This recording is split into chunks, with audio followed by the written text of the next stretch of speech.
신율의 뉴스 정면 승부 2부 순서 시작합니다. 제가 항상 말씀을 드리지만 유튜브 들어가셔서 YTN 라디오 구독해 주시고요. 신율의 뉴스 정면 승부 좋아요와 댓글 부탁드리겠습니다. 자, 신율의 뉴스 정면 승부 금요일 2부는 정면 인터뷰로 꾸며지는데요. 오늘은 정의당 류호정 의원 만나보겠습니다. 류 의원님 안녕하세요. 네, 안녕하세요. 정의당 류호정입니다. 예. 어제 준연동형 비례대표제 헌법재판소가 합헌 결정 내렸는데, 예? 네, 제가 네, 그렇죠. 이러면은 또 양당이 또 이거 뭐 합헌 냈으니까 위성정당 또 만들어도 큰 문제 없겠네 이렇게 생각하는 거 아니에요? 그런 취지로 합헌을 내리진 않았을 거라고 생각해요. 왜냐하면 저는 우선 판결은 좀 당연한 결론이라고 생각을 하는데요. 예. 이 제도를 만들 당시에 국민을 닮은 국회를 만들자고 만든 제도였거든요. 왜냐하면 예. 국민이 지지한 비율만큼 정당의 의석을 확보하도록 하는 그런 제도이기 때문에, 근데 이제 저희 선거제도가 비례성이 현저히 떨어지는 상황이기 때문에 그걸 보완하려고 만든 거니까 위성정당을 만든다라는 것은 이 취지에도 상당히 어긋난다고 볼 수 있죠. 네, 그런 잘못을 더 이상은 하지 말라고. 근데 이제 제가 여쭤보는 거는 헌법재판소에 이 심판을 요청한 이유 중에 하나가 위성정당이 이게 헌법에 위배된다 이래서 한 거 아니에요? 위성정당은 양당이 마음을 먹고 이제 안 하면 되는 문제이거든요. 뭐 어떤 판결이 있든. 아니요. 그러니까 없든. 제가 얘기하는 건 뭐냐면 헌법재판소에 제소한 이유가 뭐였습니까 그러면? 아니 그 좋은 제도라면 그 합헌 결정이 당연한 거라면 제소를 누가 했어요? 죄송한데 제가 그 경위까지 파악하고 지금 제가 못했어요. 알기로는 네. 위성정당의 문제점을 제시하면서 이런 식으로 하면 안 된다. 그래서 헌법재판소에 가져간 걸로 알고 있거든요. 네. 예. 근데 저희가 이 선거제도 개혁을 지금도 계속 하고 있잖아요. 예. 이 제도 자체가 저희가 개혁을 시작한 이유는 내가 찍은 대로 국회가 구성되고 있지 않기 때문에, 그래서 정치인들이 나를 위한, 시민을 위한 정치를 하고 있는 것 같지 않기 때문에 그 비율이, 대표성이 또 정확하게 반영되어서 국회가 구성되면 더 나은 정치를 할 수 있을 것이다라는 그런 기대로 한 것이었거든요. 예. 그런데 그런 상황에서 위성정당을 다시 한번 만들겠다라는 거는 저는 맞지 않는 이야기라고 생각합니다. 어제 저희가 국민의힘 쪽 의원하고 인터뷰를 했는데 어쨌든 지금 제도의 손질은 필요하다 이렇게 얘기를 하고 있거든요. 그렇죠. 예. 어떤 방향으로 제도의 손질이 필요하다고 보십니까? 정의당 당론은 일관되게 연동형 비례대표제였는데요. 그런데 지금 지역구 중심 선거를 바로 비례대표제로 바꿀 수는 없지 않습니까? 그래서 중간 단계에서 지금처럼 준연동형 비례대표제를 해보자는 거였고요. 뭐 이래저래 선거제도 개혁이라고 하면 시민들께서 또 들으시기에 당신들만의 리그 아니냐, 우리가 관심을 가져야 되느냐 이렇게 냉소하실 수도 있겠지만, 저는 이 왜곡된 선거 결과가 또 시민을 위한 정치로 이어지지 않고 그것이 또 정치에 대한 외면으로 이어지는 악순환을 낳고 있다고 보기 때문에 이 개혁 결과로 뭐 수식이 아주 복잡하게 느껴지고 그러실 수 있겠지만, 그래서 우리가 찍은 대로 국회가 구성이 되느냐, 그 비례하게 되느냐, 그것만을 좀 봐주시면 좋을 것 같아요. 독일식 같은 거 괜찮다고 보시죠? 뭐 비례대표제를 이렇게 확대하면 좋겠죠. 네. 근데 독일이 선거제도를 바꿨거든요. 네네. 요새 들어보셨어요? 그런데 이제 예를 들어서 지금 저 같은 경우에는 지금 우리 정치가 서로를 악마화하고 있기 때문에 양당제는 맞지 않다라고 이야기를 하는데요. 근데 또 반박을 굳이 하자면 뭐 미국이나 뭐 다른 나라들에서 양당제로도 잘 돌아가는 나라들이 있지 않습니까? 그런데 저는 적어도 우리 대한민국에서 이 그러니까 선거제도는 잘 굴러가지 않고 있다라고 보는 거거든요. 예. 그리고 또 많은 시민들께서 정치 지금 상황이 이대로여서는 안 된다라고 저는 공감해 주실 거라고 생각하는데요. 예. 그런 점에서 저희가 변화를 시도하는 것을 포기하진 말아야 한다고 생각합니다. 그렇죠. 근데 양당제의 폐해 이런 거 말씀하셨는데 이 양당제의 문제가 대통령제라는 권력 구조와 관련이 있다라는 생각은 해보신 적 없습니까? 물론 그런 부분까지도 고려를 하고 있지만, 예를 들어서 그런데 지금 저희 대한민국의 경우에 시민들께서 국회에 대한 신뢰보다는 대통령제에 대한 신뢰가 더 높거든요. 이건 뭐 관성일 수도 있고 뭐 여러 가지 이유를 찾아볼 수 있겠지만, 선거제도 개혁이 선행되지 않은 상태에서 지금과 같이 이렇게 정치권에 대한 신뢰가 낮은 상태에서 대통령제를 먼저 선보겠다라고 하면 아마 국민들께 쉽사리 동의받기가 힘들 것 같다는 생각을 또 하고 있습니다. 예. 아니 근데 이제 미국 사례도 말씀하셨는데 대통령제 하는 국가들이 대부분 양당제거든요. 네. 그래서 이게 이 다당제를 하자 이게 그렇게 뜻대로 안 되는 이유가 권력 구조와 관련이 있기 때문이라고 생각을 하기 때문에 여쭤본 거예요. 예. 근데 신당 만드는 곳이 많아요. 그죠? 그렇죠. 근데 요즘 많죠. 천호선 전 청와대 대변인이 만드는 정당으로 정의당 분들이 많이 갔어요? 정의당에 최근에 이제 뭐 탈당을 하시는 분도 있고 했는데요. 예. 그분들 흐름은 사실 제가 그렇게 정확하게 알고 있지 못하고 다만 이제 반민주 비국힘이 아니라 반국힘 비민주를 하자고 하시는데 뭐 그냥 지켜보면 되지 않을까 저는 그렇게 생각하고 있습니다. 그러니까 지금 60여 명이 갔다 그쪽으로. 예? 네, 신당으로. 그렇죠. 작년부터 이렇게 탈당하신 분들 다 합쳐서 그런 걸로 알고 있습니다. 아, 작년부터. 네네. 그러니까 이게 이번에 하신 게 아니라. 요새 그냥 한꺼번에 확 나가는 게 아니고. 예? 네, 이런저런 정치적 의견 차이로, 그러니까 의견 차이로 인해서 그렇게 된 걸로 알고 있습니다. 근데 이게 그러면은 지금 현재 정의당에 큰 영향을 미치는 건 아니군요. 지금 저희 정의당 내부 상황 자체가 재창당, 신당, 찬당 등 이게 변화를 앞두고 여러 가지 의견들을 서로 개진하고 또 토론하고 있는 과정에 있거든요. 예. 그렇기 때문에 이 또한 또 뭐 어떤 의견의 표현이라고 저희는 생각을 하고 있습니다. 예. 의견의 표현이다. 그러니까 긍정적인 측면이 있다 이 말씀이시잖아요. 그래도 저는 저희 안에서는 차이가 뭐 큰 그룹이다 이런 평가들을 서로 했지만 또 바깥에 나가서는 같이 차별금지법 제정위에 운동을 하고 중대재해기업처벌법 제정위에 운동을 하고 그래도 그러니까 공통점이 또 더 많았던 분들이라고도 생각을 하거든요. 그래서 지금은 어떻게 보면 개편 중이기 때문에 또 조금 더 시간을 두고 봐야 하지 않을까요? 그 개편 언제 끝나요? 계속해서 이루어질 것 같은데요. 뭐 좀 짧게는 저희 세 번째 권력에서는 9월 즈음에는 적어도 저희가 생각하는 어떤 신당 창당의 비전이 어떤 것인지 좀 더 구체적으로 내놓을 수 있어야 한다 생각하고 준비를 하고 있고요. 정당의 뭐 운영 원리 같은 것들이요. 좀 더 멀게는 이 신당 창당이라는 것이 기획 정당이 아니라 계속해서 우리 시민들과 함께 가야 할 정당이라고 생각하기 때문에 네. 언제까지라고 한다면 또 무한히 늘어날 수도 있다 그렇게 생각합니다. 우리 류호정 의원께서 보실 때 지금 양양자 의원의 신당이 있죠. 그죠? 그다음에 금태섭 전 의원의 신당이 있죠. 어느 쪽 신당이 더 성공할 거라고 보세요? 저는 이 다당제를 이야기하고 더 나은 정치를 좀 꿈꾸는 분들이라면 우선은 좀 더 많이 만나서 이야기를 나눠봐야 된다고 생각하기 때문에 뭔가 어느 게 더 낫다라고 말씀드리기는 좀 그렇고요. 예. 네. 만학의 어떤 근원이라고 생각하게 됐거든요. 양당제가 만드는 것이 계속해서 서로를 악마화하고 그 와중에 결과라도 내면 모르겠지만 의석수로 밀어붙이고 거부권을 행사하고 그런 사이에 아무것도 해결되지 않는 상황들이 양당제 때문은 아닌가라는 생각을 저는 강하게 갖고 있기 때문에 그것에 동의한다면 저는 어떤 정치 세력과도 함께 할 수 있고 그렇게 더 커져야 된다고 생각합니다. 예, 맞는 말씀이신데 네. 근데 이게 사실 신당 창당 이게 선거 때 되면 나타나는 전형적인 현상이거든요. 예? 그렇죠. 사실 신당 창당 증후군이다 이렇게 얘기할 정도로 매번 총선마다 이런 게 나타나는데 그게 성공한 경우가 사실은 국민의당 정도가 성공을 했습니다. 예? 나머지 성공 못했는데 그 이유가 뭐라고 보세요? 정의당도 있습니다. 예. 아니 정의당이야. 옛날부터 민노당 때부터 이념 정당으로서 자리를 꾸준히 지켜왔던 정당이죠. 예. 네. 저는 이제 양당제가 문제다라고 하면 또 사실 다당제 아니냐 지금 뭐 정의당도 있고 기본소득당도 있고 그런데라고 말씀을 하시는데요. 저희 교섭단체 구성 요건이 20명 이상이지 않습니까? 예. 그리고 그 교섭단체에 있는 간사들이 국회의 어떤 법안을 먼저 논의할지 이런 걸 다 논의하기 때문에 그렇지 않은 상황에서는 사실 이것은 무늬만 다당제인 양당제에 불과하다라고 생각을 하고요.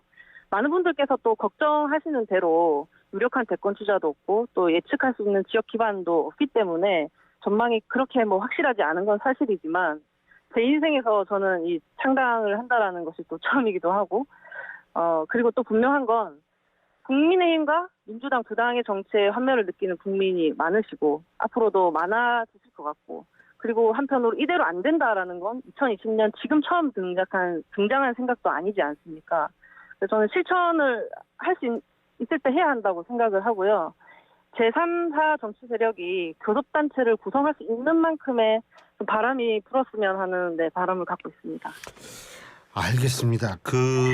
근데 뭐 하여간 이 지금 신당 창당이 사실 선택을 받지 못하는 이유는 결국은 유권자들의 선택을 받지 못해서 그런 거거든요.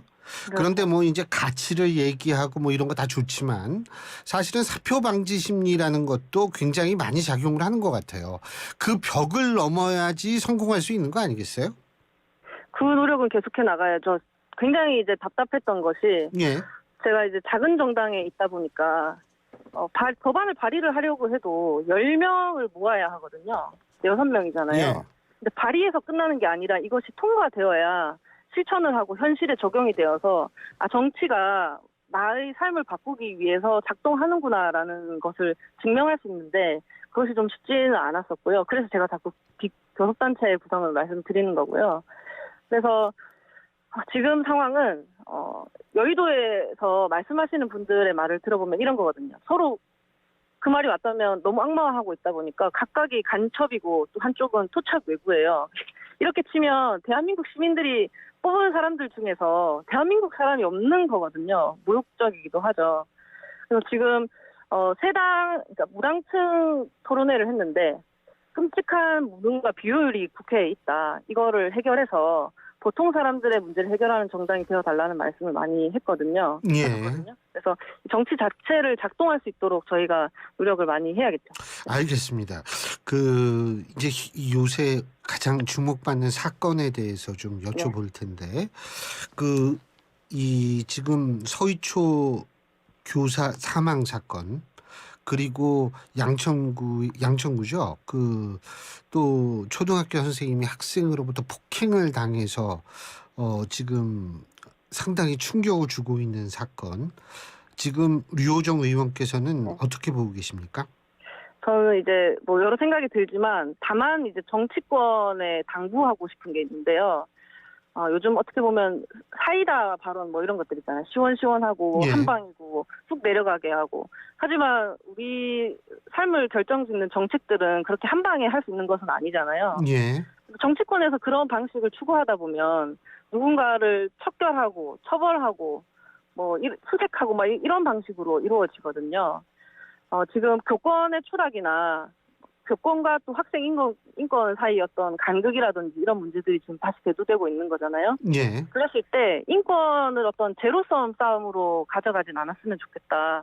이런 정도의 생각을 갖고 있습니다. 그 얘기는 교권과 학생 인권에 있어서의 균형점을 찾아야 한다. 이렇게 이해해도 되겠습니까? 존중이라는 거죠. 서로가 존중해야 한다라는 점에서 누구든 존중받을 수 있는 어떤 그렇죠. 인격체를 가지고 있어야 한다는 점에서 예. 이 문제를 좀 접근했으면 좋겠어요. 무언가를 처벌하고 뭔가 척결하고 없애버리고 옛날로 되돌리는 방식으로는 아마 그때 있었던 그 시절 문제들이 다시 발생하지 않을까요? 처벌은 필요한 거 아닌가요? 제가 뭐 처벌을 절대 하면 안 된다라는 입장은 아니고요. 처벌이 우선시되는 방향은 아니었으면 한다라는. 근데 네. 한 선생님께서 극단적인 선택을 하셨고 한 선생님은 극단적인 폭력을 당해서 트라우마에서 헤어나지 못하고 예? 사실 육체적 고통에도 시달리고 있는 그런 상황인데 그 처벌이 저는 필요하지 않을까. 그게 또 일반적인 국민의 생각이 아닐까. 제가 뭐 인권의식이 이게 낮아서 그런지 모르겠습니다만 대부분의 사람들은 좀 그렇게 생각할 것 같은데요. 저도 그런 마음에 동의하지 않는 건 아닙니다. 처벌이 필요 없다라는 것은 아니고요. 다만 이 순간적인 상황에 빗대서 왜냐면 학생들은 계속 있고 교사 선생님들도 계속 현장에서 계시잖아요. 예. 그래서 처벌만 하고 끝나버리는 건 아니었으면 좋겠다라는 그런. 근데 어쨌든 지금 교권이 너무 이게 사실은 이 인권이 선생님의 인권은 거의 없는 상태가 아닌가 이런 생각이 들 정도로 이게 지금 학부형과 학생들에 의해서 시달리는 선생님들이 많은 것 같거든요. 네, 사실 전 이건 노동권 관점에서도 조금 봐야 한다고 노동권. 생각하는데요. 예. 제 또래 선생님들이 많이 계시거든요. 교대 그렇겠죠. 사범대 졸업하시고 그 학생들을 이렇게 교육 현장에서 가르치고 계신데 그분들께는 그 학교라는 곳이 터잖아요. 그렇기 때문에 그분들이 고통받지 않고 뭐랄까요, 괴롭힘 받지 않고 일할 수 있도록 노동 환경을 잘 조성해야 한다는 관점에서도 좀 바라봐 주셨으면 좋겠어요. 그 노동 환경이라는 거는 뭐 학부형으로부터의 부당한 어떤 그런 것들, 그리고 학생들로부터 그런 것도 다 포함이 되는 거죠? 그렇죠. 사람을 만나고 있는 것이기 때문에 뭐 학부형들 같은 경우에는 뭐 감정 노동에도 좀 해당이 될 것 같고요.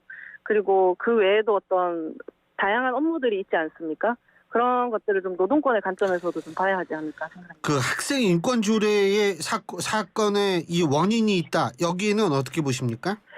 이것이 아까 제가 방금 전에 말씀드렸던 그런 건데요. 학생을 존중하는 것, 그리고 그곳에서 일하고 교육하는 선생님을 존중하는 것이 꼭 어떤 것을 없애야만 가능한 일일까요? 물론 이제 지금 굉장히 저도 충격적이고 슬픈 일이 발생을 해서 많은 분노와 어떤 좌절도 있는 게 사실이지만 정치인들이 조금 더 그래도 길게 보고 정책을 가다듬어야 하지 않을까 생각합니다. 그러니까 학생 인권 조례는 건드림 있겠다는 걸 알지만 학생 인권 조례는 건드리면 안 된다.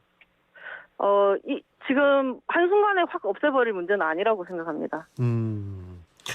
알겠습니다. 그리고 또 하나는 이제 이것도 사실 가슴 아픈 건데 그 충북 5선 지하차도 침수 참사 말입니다.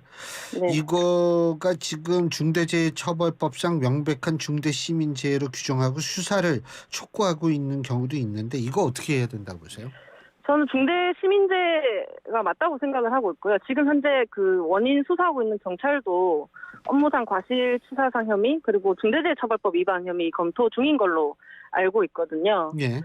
그래서 지금 이번 사태가 다들 아시다시피 범람이 예고됐지만 관리가 제대로 되지 않아서 그 제방이 유실돼서 강물이 범람한 그런 인재잖아요. 예. 그렇기 때문에 지금 중대시민재해가 적용된 선례가 없어서 이번 그 의무사항에 대한 수사가 좀 책임 소재를 가를 거라고 생각을 하지만 사고의 직접적인 원인을 제거할 수 있음에도 불구하고 인재니까 어떤 원인으로 못했는지에 좀 초점을 맞춰서 봐야 하지 않을까 싶습니다.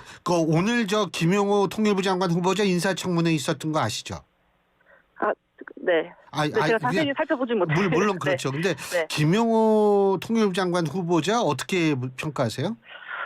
그 분이 가진 어떤 가치관 등이 지금 이제 이 정부가 정의당과는 사실 많은 부분에서 다르지 않습니까? 그래서 좀 완전히 납득 가능할 만한 후보가 있을 거라고 저도 기대하진 않았었는데 이분 같은 경우에는 좀 꼭 통일부 장관이어야 하는가 하는 좀 생각을 갖고 있습니다. 맞지가 않는 사람이다. 통일부에는 그렇게 맞는지 조금 저는 우려스럽습니다. 참 그리고 그 김남국 의원 말이에요. 네. 제명 권고 그 윤리자문위에서 그거 했잖아요. 그 제명 네. 권고했잖아요. 네. 어떻게 처리될 거라고 보세요? 저는 제명을 해야 한다라고 이전부터 말씀을 드렸는데요. 예. 왜냐하면 그 가상 자산이 법적으로 지금 신고 대상이 아니었지 않습니까?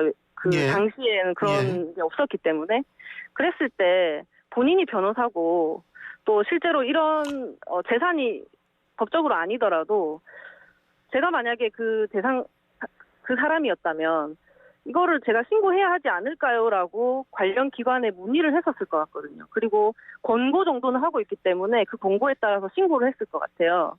그런데 변호사이고 그렇기 때문에 더 잘 알 수 있는 사람이 재산 신고를 하지 않았다는 것. 공직자의 재산 신고는 다 의미가 있지 않겠습니까? 예. 나랏돈 받는 사람이 청렴하게 일을 해야 한다. 시민을 위해서 이 기간 동안엔 적어도 공공의 이익을 위해서 일해야 한다라는 의미가 있는 건데 그걸 일부러 전 기만했다라고 생각하기 때문에 저는 제명해야 된다고 생각합니다. 근데 이제 류 의원님께서는 제명을 해야 된다라고 생각을 하지만 실제로 제명이 가능할까요?